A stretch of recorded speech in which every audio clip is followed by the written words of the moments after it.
Global warming, let's talk a little bit about that and why I kind of laugh about it. One, I don't support biased information from tests or studies or experiments without weeding out interpretation of data. What that means is that it's a huge issue in physics too, where people have an interpretation bias and we are not testing out and weeding out those interpretations of information that you can still be right, but for the wrong reason.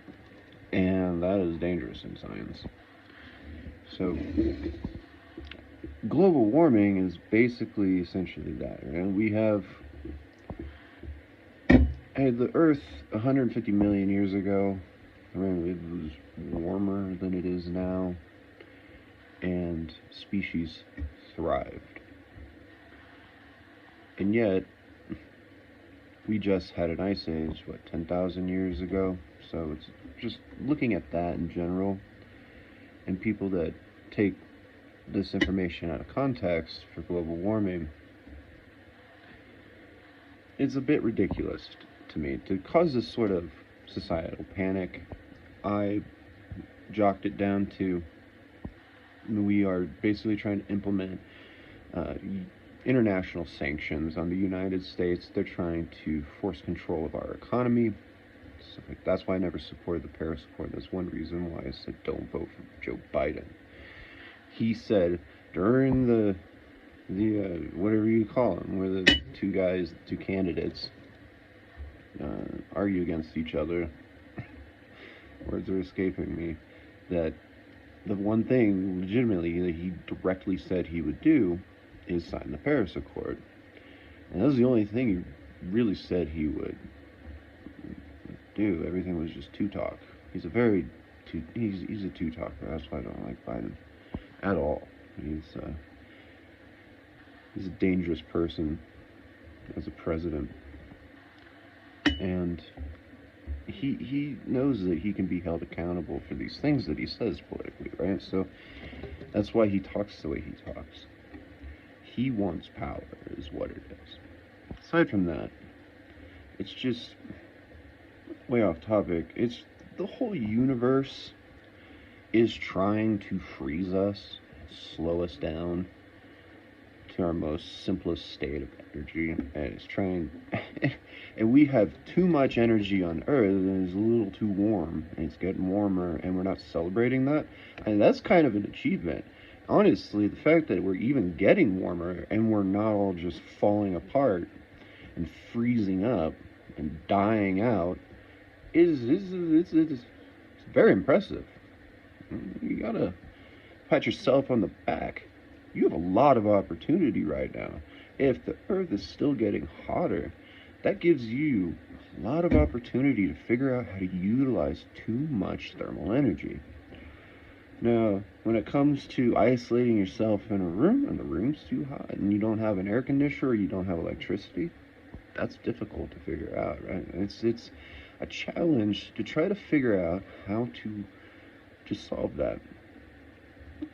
And I've racked my head around it over and over again, like why, if I open these windows don't allow air current to flow. I spent like a whole year just sweating, and man, that was gruesome.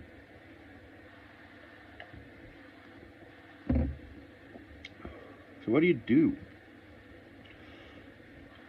There's an experiment that was done where if you shine light on something, that the light spins this little fan, and one side of the blade is painted black, and the other side, and it's called, I think, a radiometer, or that's the only way I could find it, is they call it a radiometer. But the original experiment escapes me. However, what that teaches you is that though that doesn't function necessarily on thermodynamics, it functions off of uh, how like vacuums can be created and around different colors and thermoelectric effect. But aside from that, how could we take that similar concept and utilizing a vacuum tube, which powers an amplifier by distributing electrons like a series of wires? It's basically just a transmitter, right? So how can you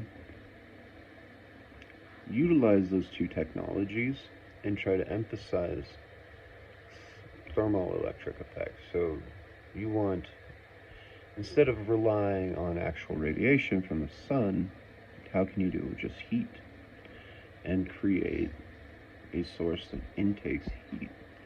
Because all of our universe is essentially doing the exact same thing. And if you look at solar panels, right, so you take in light and it strips away electrons and it sends them down a current.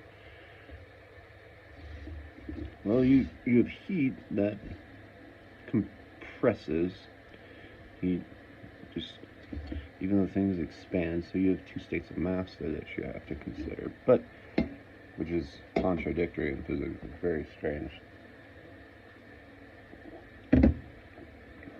However, that's all interpretable data. People don't acknowledge that we have two states of mass. And I think the two states of mass might be the strong or weak electric or nuclear force. That is a possibility that I've considered. The stashes are annoying. Why do we grow hair on our lip? It is so pointless to have this. It's a completely different color than my other hair. I got black hairs, I got red hairs, and I got brown hairs. That's about my mustache. On it, ironically. This is funny. Do we look very similar? I mean, like, kind of. We have the same mustache.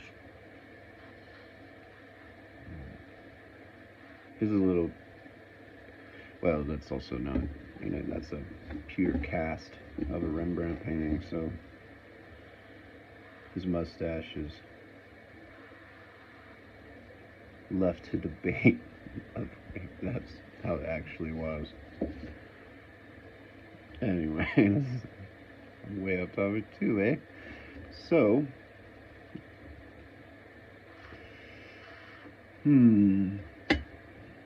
what do you do? How can we turn those two technologies into a thermal regulator, in a way?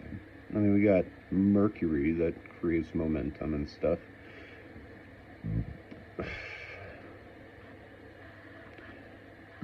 Which I was trying to work that out for my generator.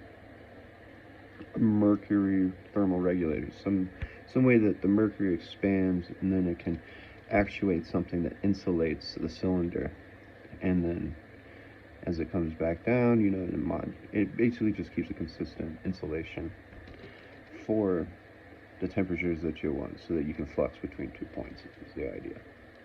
That's for my generator. But aside from that, could we use that sort of technology inside of a vacuum tube?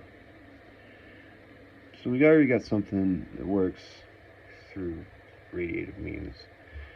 And at night, have we been tracking the night temperatures and the temperature gradients at nighttime? What about that? What about how much the Earth cools because of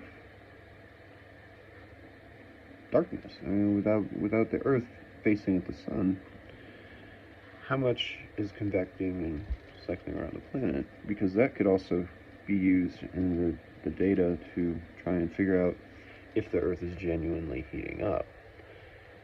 You don't see studies like that. They're not out there. And it bugs me, it annoys me. So, you have to think about these things. This is interpretable data, and there can be a flaw because the human equation is the fucking flaw in data. We are self-absorbed.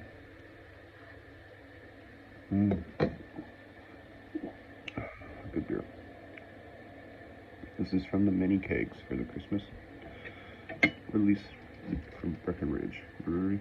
I think it's Breckenridge.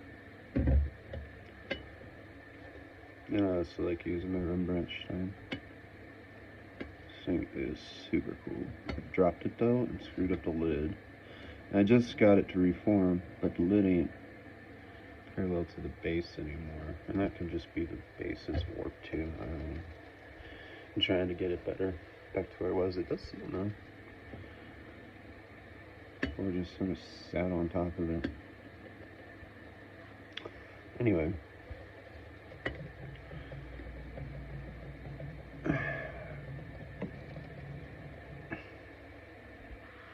Alright, so what I'm thinking is potentially you have, so what if you could put mercury inside of a vacuum tube,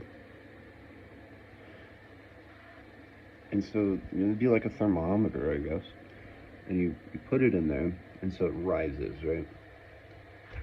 And you need a place, once the mercury gets somewhere, that heat can be dispersed into another object, which would then allow heat to flow into the mercury, causing momentum or movement, a physical property,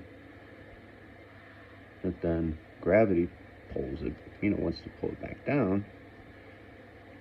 Could the mercury cool as it gets to a certain point? Would that work? Probably not, right? Because the heat is going to act upon the mercury itself, and the mass of the fluid is going to push back down on that, which one is going to just heat that up again.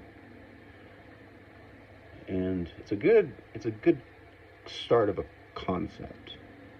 It's a good start there, but that ain't gonna work because the heat ain't gonna necessarily want to just travel through the fluid. It's going to compensate for itself by the mass of the fluid and the heat that enters into the tube, into the vacuum tube. It's just gonna keep doing what it's doing, right? It's gonna just keep being a thermometer. Otherwise, why wouldn't thermometers just cool rooms? Why wouldn't everybody just have a mercury thermometer? Like, that thing cools the room at a fraction of a degree per hour. Something like that, right? So that is a good start of a concept, though. We could figure out some way to actuate thermal properties. So what if you could then, what is something that you heat up, and once it gets hot, it wants to cool back, it wants to cool a little bit more. Could you flip it upside down and use the heat then to compress air in a way inside of the tube against a fluid like that? What about using thermal energy to act upon something like a non-Newtonian fluid, where the properties of the fluid change just as much as the heat source wants to? So if you cool a non-Newtonian fluid, it acts less non-Newtonian, right? But if you heat it up, it becomes more like a fluid. And so there's a little bit in there, just like a supercritical gas. Or is it? Yeah, supercritical fluid. Whatever the one is that has the same mass. It's the gas that has the same mass as a fluid and the same properties as a fluid. That so it's a supercritical gas. Supercritical liquid CO2, because it starts as a liquid. And you add more heat and it becomes a gas. There you go. Haven't thought about it in a while. And so you could use the same concept of my cyclic mass generator. It uses supercritical fluid CO2 to incorporate non-Newtonian fluids. And that could function in a very similar manner. But the thing about supercritical fluid is that it has two properties of two states. And non-Newtonian fluids require inertia to activate that property.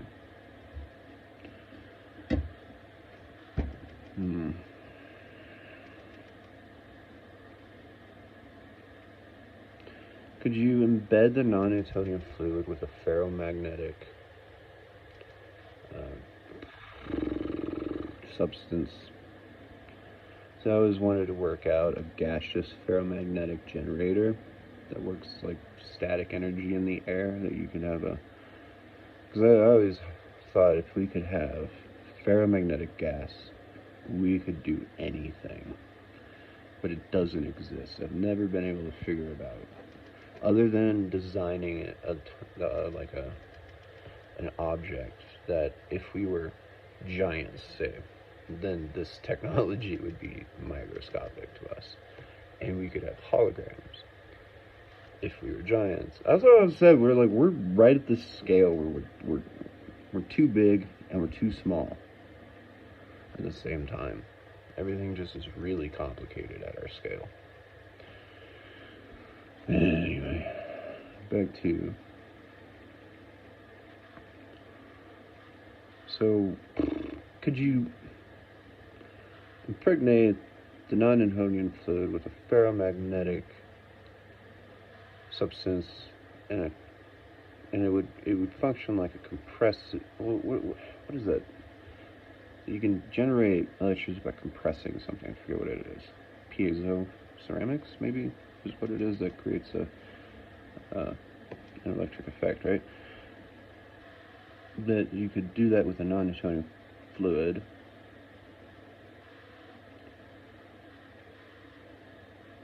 And then rework this with that thermal expansion property.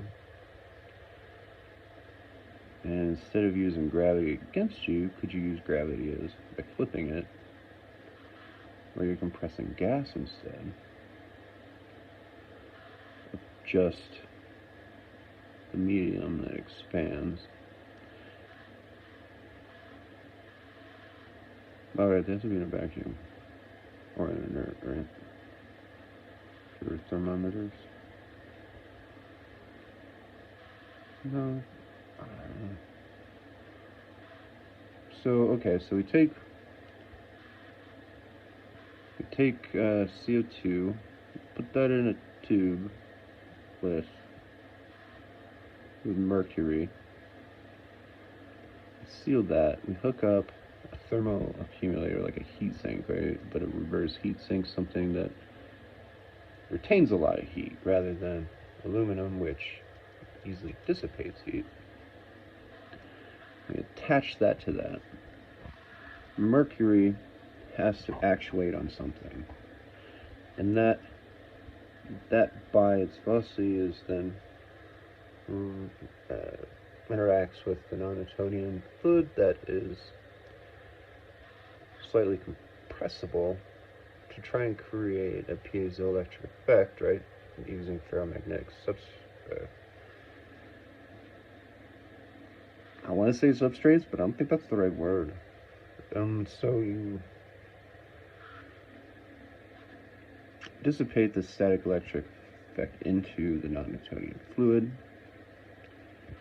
and ideally what you would kind of want to do then is stimulate the non-Newtonian fluid as it gets harder to resist that momentum of the thermal capacity. Which, do you want it to heat up or do you want it to cool, right? So if it gets harder or if it gets softer, either way you could push back onto that thermal intake, right? So you intake thermally,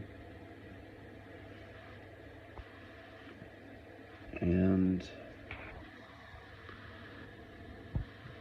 it pushes down, multiplied by gravity, and you have some way that you need to like sort of static build and then don't really shock this to push it back up and try to reset it, so that you can expunge the gas like a compressed tank of CO2. And it probably wouldn't work, right? This probably wouldn't work. But it's a good concept to try and start with. Because it probably will just... The whole point is you're trying to get a wave function started, is what it is. It's all just, look at it like a wave. So it goes down, it comes back up, it goes down, it comes back up. And something better.